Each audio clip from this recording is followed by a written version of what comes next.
Welcome to another video of the Target Individual program. All right, so I know I touched on a range of topics tonight, but I'm almost home.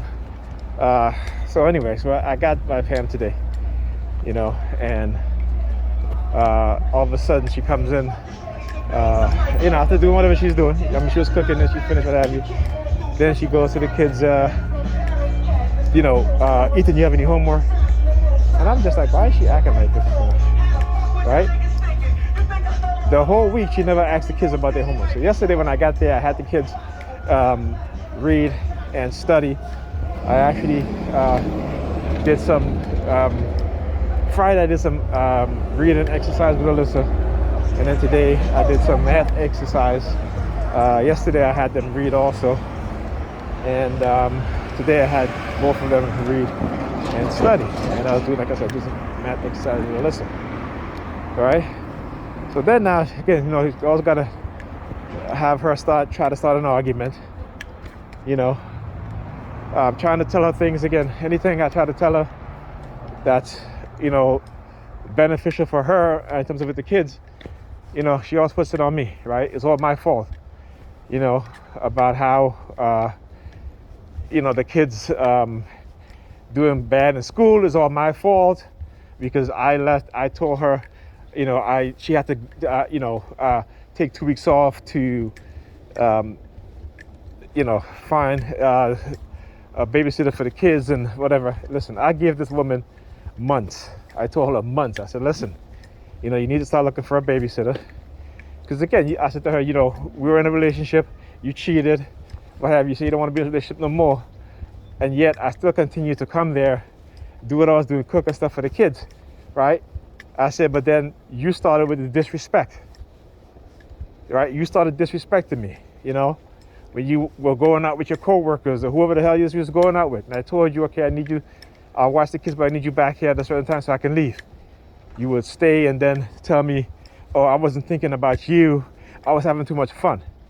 And you did this all the time. And yet you think that I'm supposed to stay there and be disrespected by you, right?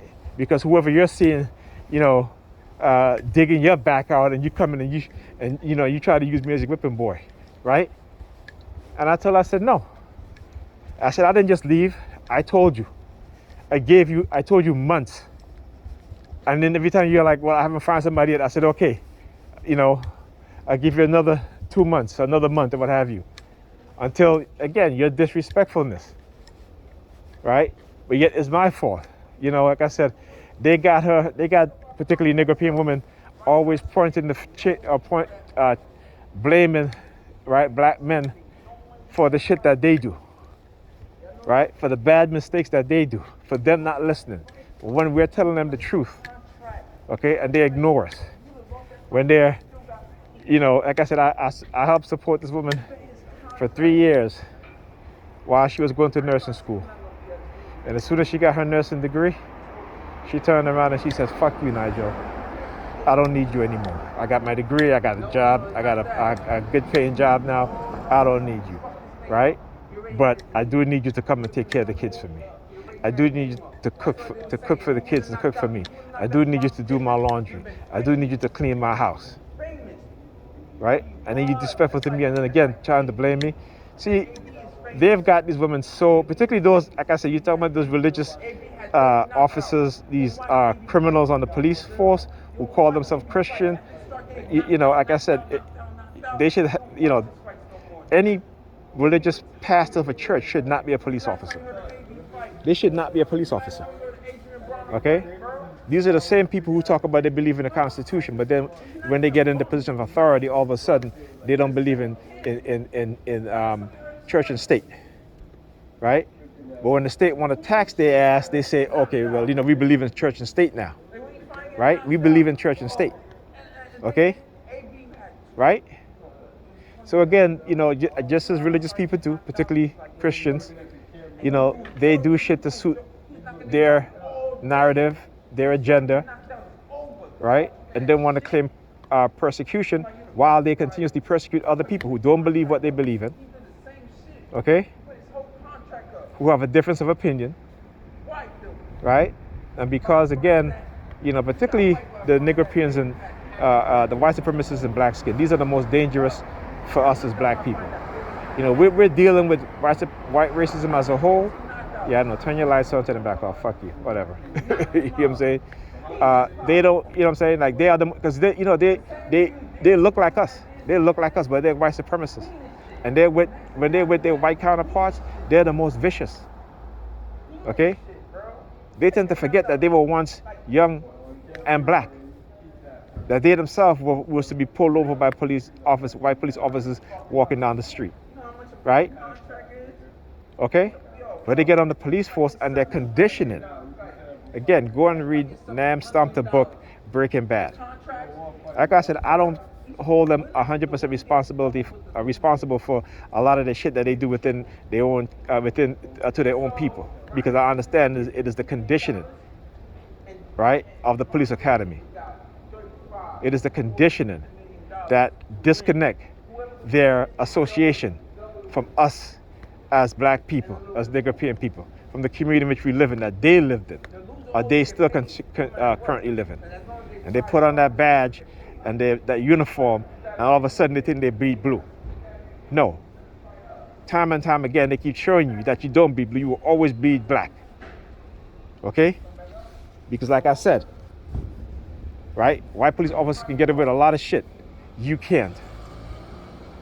You see what happens when a Somali police officer shot that white woman. He was stripped of his gun and his badge. He was arrested immediately and charged. Right? You know what I'm saying? Yo, all right, man. They never seem to come to that reality, right? Because they've been living in a warped mindset, right? In a backwards conditioned mindset. Okay? And that love for white people, right, who want to do us harm as a people, who continue to do us harm as a people, right? They don't think about that. Because they come into the community, which again, they have kids too. But they never seem to think that, hey, maybe my son walking down the street is going to get stopped by, an officer that look like me, that hates his son as a young black kid, right? They don't think about that shit until it happens to them personally. This is why I said black police officers, Negropean police officers, right? It never come to reality until their ass is in civilian clothing, driving, getting pulled over, right?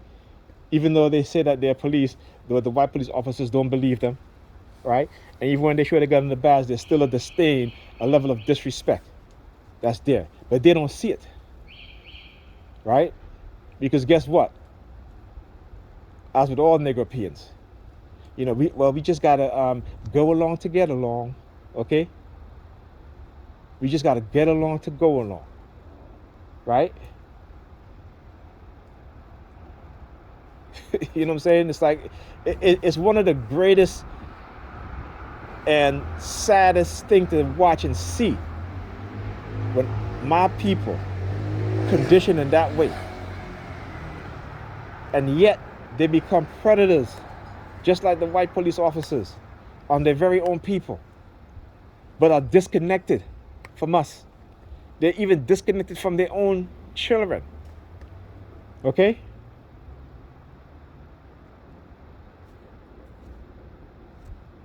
But again, like I said, all I can do is just speak the truth. You may hate me for speaking the truth, but it's the truth.